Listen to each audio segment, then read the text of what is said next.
नमस्कार। आजभन्दा 100 वर्ष अघि अर्थात् विषम 1976 साल असोज 7 गते लमजुङ जिल्लाको पुस्तुन भन्ने गाउँमा जन्मिएका माधव प्रसाद घिमिरे नेपाली साहित्यका मूर्धन्य व्यक्तित्व हुन्। गर्व लाग्ने विषय त यो पनि छ कि गाउँछ गीत नेपाली ज्योतिको पंख उचाली, आजै र राति के देखे सपना जस्ता कालजयी गीतका स्रष्टा नेपाली साहित्यका दीर्घसेवी घिमिरे 100 वर्षको यो उमेरमा पनि काव्य साधनामा जुटिरहेका छन्। लेखन शैलीमा परिष्कारवाद रुचाउने घिमिरे मूलतः स्वच्छन्दतावादी सिद्धहस्त व्यक्ति प्रतिभा हुन्। सागरमा गागर अटाउने उनी कल्पना गर्भमा जस्ता शब्दहरू आए कृतिमा त्यस्तै ओकल्दैनन्। उनी कृति कोर्दा शब्दहरू सचेष्ट काँडसाँट गर्छन् अनि आफ्नै ढङ्गले अक्षरहरूमा कलात्मक बान्की र प्राण भर्दछन्। स्वच्छन्दतावादी कवि हुनुको नाताले स्वाभाविक रूपमा उनका कृतिमा देशभक्ति, प्रकृति प्रेम, ग्रामीण सभ्यता प्रतिको मोह र मानवीय जीवनको सुन्दर चित्रण देख्न सकिन्छ।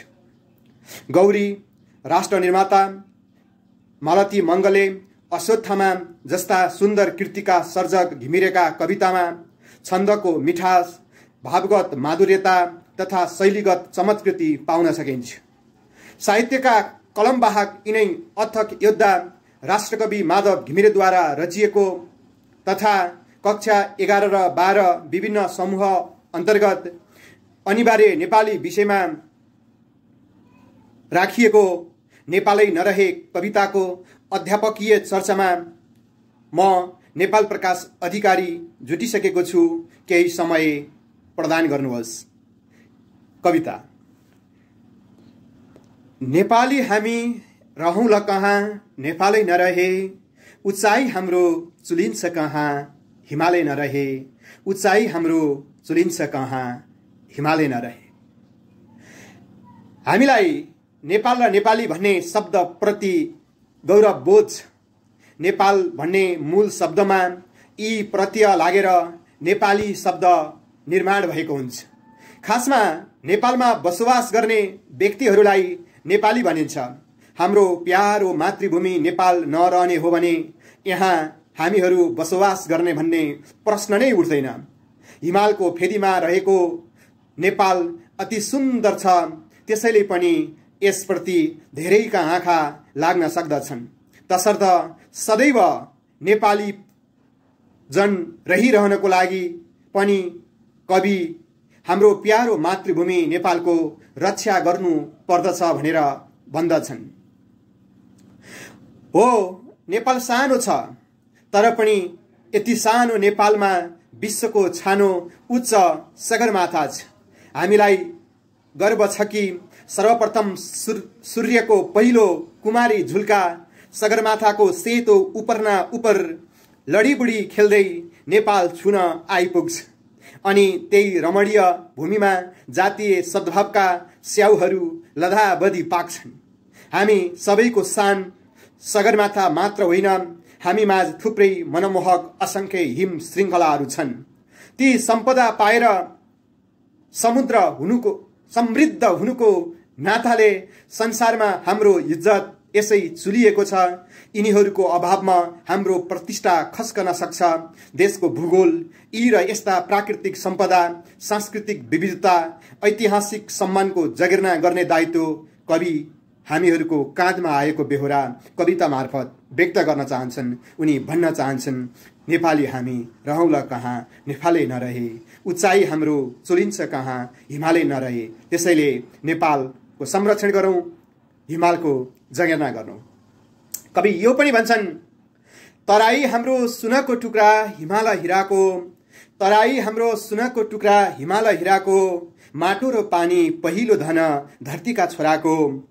ए कहाँबाट हेरौँला संसार सन्झ्यालै नरहे, नेपाली हामी रहौँला कहाँ नेपालै नरहे, नेपाली हामी रहौँला कहाँ नेपालै नरहे। हिमाल, पहाड र तराई कोही छैनन् पराई, हिमाल पहाड र तराईको समष्टिगत रूप नै नेपाल हो। अन्नको भण्डार तराईलाई कविले महत्त्वपूर्ण धातु सुनको टुक्रासँग दाँजेका छन्, सुनको टुक्रा ठानेका छन्। राष्ट्रको पहरेदार झैं उत्तरतर्फको सीमामा लहरै उभिएका हिमाललाई कविले हिराको हार मानेका छन्। अर्थात् नेपालीहरूका लागि पहाड, हिमाल र तराई हर ठाउँ प्रिय छन्, उत्तिकै मूल्यवान छन्। नेपाल धरतीका छोराहरू सरल जीवन जिउँदछन्। उनीहरूले अपनाउने कृषि होस् या अन्य व्यवसाय, उनीहरूले प्राप्त गर्ने पहिलो र निशुल्क धन यही धरतीको माटो र पानी हो। सर्वप्रथम हामीलाई टेक्न यस धरतीको माटो चाहिन्छ अनि जिउनका लागि पानी। हामीले यही हिमाली पावन भूमिमा उभिएर संसार बुझ्ने मौका पाएका छौं। तसर्थ यो उच्च भूमि संसार चियाउने सुन्दर आँखीझ्याल बनेको छ नेपाल। कवि यसो भन्छन्, दशैं र तिहार रमाइला हाम्रा चुड्का र ख्यालीले, हृदय हाम्रो जुरमुराउँछ जितको झ्यालीले। बैंसको तालमा नाचौँला कहाँ माधलै नरहे, नेपाली हामी रहौँला कहाँ नेपालै नरहे। नेपाल थुप्रै जात जातिका मानिसहरू बसोबास गर्ने सुन्दर भूमि हो। लोसार, ईद, क्रिसमस जस्ता थुप्रै चाडहरू यहाँ हर्ष र उल्लासले मनाउने गरिन्छ। बुद्धको जन्मभूमि नेपालका अधिकांश व्यक्ति हिन्दू धर्मावलम्बी छन्। जुनसुकै धर्मावलम्बी भए पनि दशैं र तिहार जस्ता महान चाडले हरेक नेपालीको मन जितेको हुन्छ, मन खिचेको हुन्छ। चाडबाड र उत्सवमा गाइने झ्याउरे, चुड्का र ख्याली हाम्रा आफ्नै मौलिक र विशिष्ट सम्पदाहरू हुन्। ट्याम्पू, मादल, खैचडी, ढोलक हाम्रा परम्परागत बाजाहरू हुन्। पञ्चे बाजाको ताल र मादलको घिन्ताङ घिन्ताङ सुन्नासाथ जुनसुकै उमेरका हामी पनि बैंसको तालमा नाचौँला झैं गर्ने गर्दछौँ। वास्तवमै आफ्नो मादलको तालले हामीलाई, हाम्रो हृदयलाई तरङ्गित तुल्याउँछ, मस्तिष्कलाई झङ्कृत पार्दछ। हाम्रो देश जति सुन्दर छ, इतिहास त्यति नै गौरवपूर्ण छ। हाम्रो देशमा कति खानी छन्, खनिएकै छैनन्। हाम्रो देशमा वीरताका कति कहानी छन्, भनिएकै छैनन्। ती खन्न बाँकी खानीहरूलाई हामीले खन्नुपर्छ। ती भन्न बाँकी कहानीहरूलाई अब हामीले भन्नुपर्छ। आफ्नो राष्ट्रप्रति समर्पित भएर हाम्रा पुर्खाहरूले देखाएको बहादुरी संसारभर प्रसिद्ध छ। उनीहरूले राष्ट्रका लागि शिर दिए तर कहिल्यै शिर निहुराएनन्, झुकाएनन्। जब वीर सन्तानले शत्रुसँग शिर झुकाउँदैनन् तब कहिल्यै राष्ट्रको झण्डा झुक्नु पर्दैन।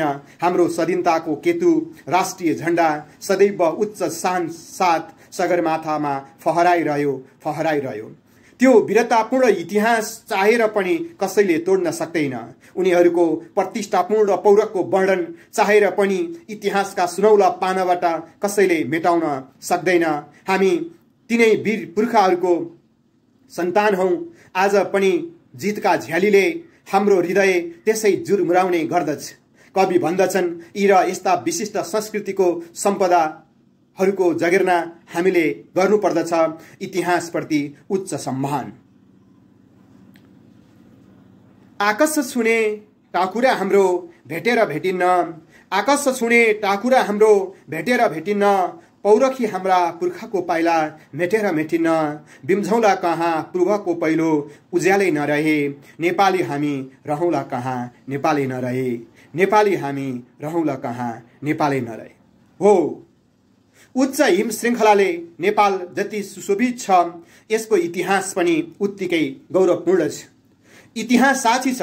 यो भृकुटी, जनक, रामशाह, फाल्गुनन्द अनि अरनिको जन्मभूमि हो।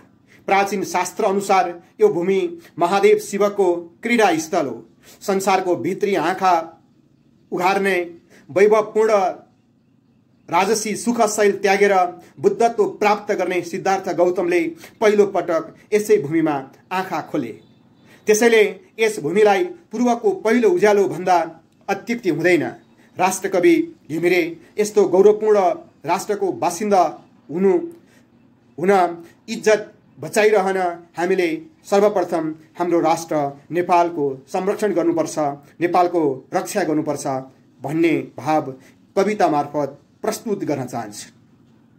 झ्याउरे लोकलयमा रचिएको विशिष्ट रचना नेपालै नरहे गीति कविता अत्यन्त सुन्दर, सरल र श्रुति मधुर छ। हामी चाहन्छौँ यस्ता थुप्रै कलात्मक कृति घिमिरेद्वारा सिर्जित हुन्, हामीले पढ्ने सौभाग्य प्राप्त भइरहोस्। चिरायु कविवर माधव घिमिरे। धन्यवाद।